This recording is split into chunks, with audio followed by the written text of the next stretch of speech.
Hello, my name is Ali Carter. I'm the Managing Director of Mediate UK, and I want to talk to you today about spousal maintenance, one of the most contentious areas when you're going through a divorce. So first of all, let's just have a look at the difference between spousal maintenance and child maintenance. They're different areas of law. Child maintenance is statutory, it's administered by the Child Maintenance Service, and it can come into effect even if you're not married. Spousal maintenance is different. It still involves a payment from one party to the other when you're separating or divorcing. But for spousal maintenance, it's all about covering the needs of a person moving forward. So if you've seen our website, you'll know that family law is all about future needs.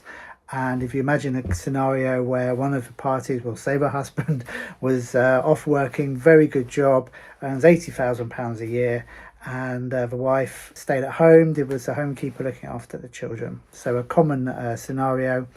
In that instance, is it likely that the wife could go out and get a job paying £40,000 immediately? She's been out of the workplace for say 10 years. It's very unlikely. So she needs to cover her reasonable budget moving forwards.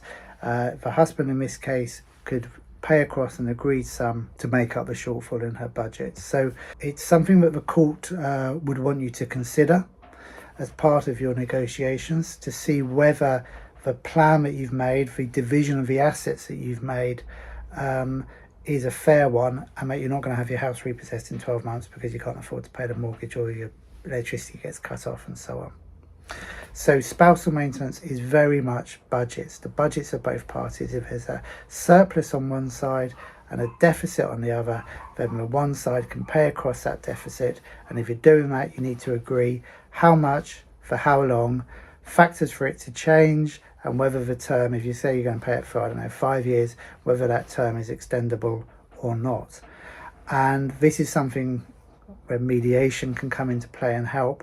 It can help you agree those reasonable budgets, help make sure that both parties are maximising their own income. So, once you separate, you may be entitled to certain universal credits, child benefits, some other income that you weren't potentially entitled to before. So the court wants to see that you've maximised your income.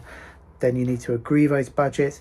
What is a reasonable budget? Well, this is different for every couple. It all depends on the lifestyle and how much funds are coming in each month into the family pot. So what's reasonable for one couple might seem completely unreasonable for another. I had a couple who both agreed it was perfectly normal to spend £1,000 a month caring and looking after their pets. So each family is different. So you agree the budgets. If there's a excess on one side, a deficit on the other, that's when spousal maintenance can come into play.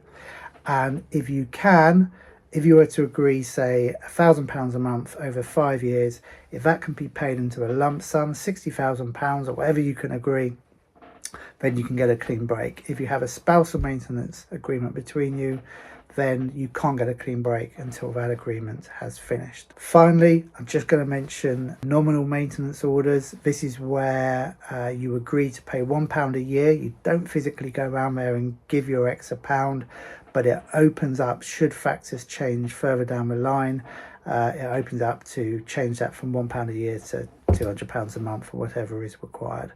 So I've written a blog. It's the biggest blog I could find on the internet about this. It goes into all the details. Please have a look at it. I hope you find it helpful. If you've got any questions, you can book in a session. We'll do a free 15-minute call with you. And if you need help agreeing spousal maintenance or any part of the finances, then get in touch with Mediate UK, and I'm sure we'll be able to help you. We've got a 90% success rate at the moment. Many thanks.